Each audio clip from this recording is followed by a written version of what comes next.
മുനമ്പത്ത് റോഡിനരികിൽ പഴക്കം ചെന്ന ഒരു ഹോട്ടൽ. പുറത്തു നോക്കുമ്പോൾ സാധാരണ ഹോട്ടൽ പോലെ തന്നെ. പക്ഷേ ആ ഹോട്ടലിനെ കുറിച്ച് നഗരത്തിൽ ഒരു കഥ പ്രചരിച്ചിരുന്നു. റൂം നമ്പർ 27 ആരും ബുക്ക് ചെയ്യാറില്ല. കാരണം അകത്ത് കയറിയവർക്ക് അടുത്ത ദിവസം കാണാതാവുകയാണ് പതിവ്. ഹോട്ടൽ മാനേജർ പോലും അതിനെക്കുറിച്ച് വ്യക്തമായി പറയാറില്ല. പക്ഷേ ജീവനക്കാർ പറയുന്നുണ്ട്. രാത്രി 2 മണിക്ക് ആ റൂമിൽ വാതിലുകൾ സ്വയം തുറക്കുകയും അടയ്ക്കുകയും ചെയ്യും. അനൂപ് തീരുമാനിച്ചു, റൂം 27-ൽ തന്നെ ഞാൻ താമസിക്കും. കഥയുടെ പിന്നിലെ സത്യങ്ങൾ ഞാൻ പുറത്തു കൊണ്ടുവരും. ദിവ്യ ആദ്യം സമ്മതിച്ചില്ല. പക്ഷേ അവസാനം ക്യാമറയുമായി കൂടിപ്പോയി. രാത്രി 9 മണിക്ക് അവർ റൂമിനുള്ളിൽ കയറി. റൂം സാധാരണ പോലെ തന്നെയായിരുന്നു. ഒരു ബെഡ്, പഴയ കണ്ണാടി, പഴയ ക്ലോക്ക്. 11 മണിയായി. റൂമിന്റെ വോൾ ക്ലോക്ക് നിർത്തി. ക്യാമറയുടെ ബാറ്ററി പെട്ടെന്ന് തീർന്നു. ഹാളിലൂടെ ആരോ നടന്നു പോകുന്ന ശബ്ദം. എന്നാൽ ആരെയും കാണുന്നില്ല.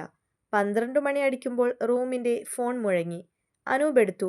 ആരും മറുപടി പറഞ്ഞില്ല. പക്ഷേ ശ്വാസം മാത്രം കേട്ടു. ബെഡിന്റെ അടിയിൽ നിന്നും അനൂപിന് ഒരു പഴയ കവർ കണ്ടെത്തി. അതിൽ 1975-ലെ പത്രക്കെട്ടുകളായിരുന്നു. ഹോട്ടലിൽ യുവതി കാണാതായി. അവസാനമായി കണ്ടത് റൂം നമ്പർ 27-ൽ. അതിനു പിന്നാലെ മറ്റൊരു തലക്കെട്ട്. പുതിയ കേസ്. മറ്റൊരു അതിഥി മിസ്റ്റീരിയസ് ആയി അപ്രത്യക്ഷപ്പെട്ടു. എല്ലാം ഒരേ റൂമിൽ. 2 മണിയോടെ റൂമിന്റെ വാതിൽ അടഞ്ഞു. തുറക്കുവാൻ ശ്രമിച്ചിട്ടും തുറക്കാനായില്ല. കണ്ണാടിയിൽ അവരുടെ പ്രതിഫലനം മാറി. അനൂപും ദിവ്യയും അല്ല. മുൻപ് കാണാതായ അതിഥികളുടെ മുഖങ്ങൾ. പെട്ടെന്ന് ബെഡിന്റെ പിന്നിൽ നിന്ന് ഒരു രഹസ്യവാതിൽ തുറന്നു. അവർ ധൈര്യത്തോടെ അകത്തു കടന്നു. അവിടെ ഒരു ഭൂഗർഭമുറി. മതിലുകളിൽ പഴയ ഫോട്ടോകൾ. കാണാതായവർ എല്ലാവരുടെയും ചിത്രങ്ങൾ. പിന്നിൽ ചെറിയൊരു ക്യാമറ. ആരോ എല്ലാം റെക്കോർഡ് ചെയ്തുകൊണ്ടിരിക്കുന്നു. അവർ ഞെട്ടി നോക്കി. പെട്ടെന്ന് പിന്നിൽ നിന്ന് ജോസഫ്, മാനേജർ എത്തി. അദ്ദേഹം ചിരിച്ചു.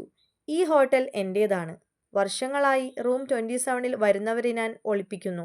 നിങ്ങൾക്കും ഇനി പുറത്തേക്കുള്ള വഴി ഇല്ല. കഥ അവിടെ അവസാനിക്കുന്നു എന്ന് ആരും അറിഞ്ഞില്ല. കാരണം അടുത്ത ദിവസം പത്രത്തിൽ വന്ന വാർത്ത ക്രൈം ജേർണലിസ്റ്റ് അനൂപും ക്യാമറാമാൻ ദിവ്യയും കാണാതായി. അവസാനമായി അവർ താമസിച്ചിരുന്നത് റൂം നമ്പർ 27.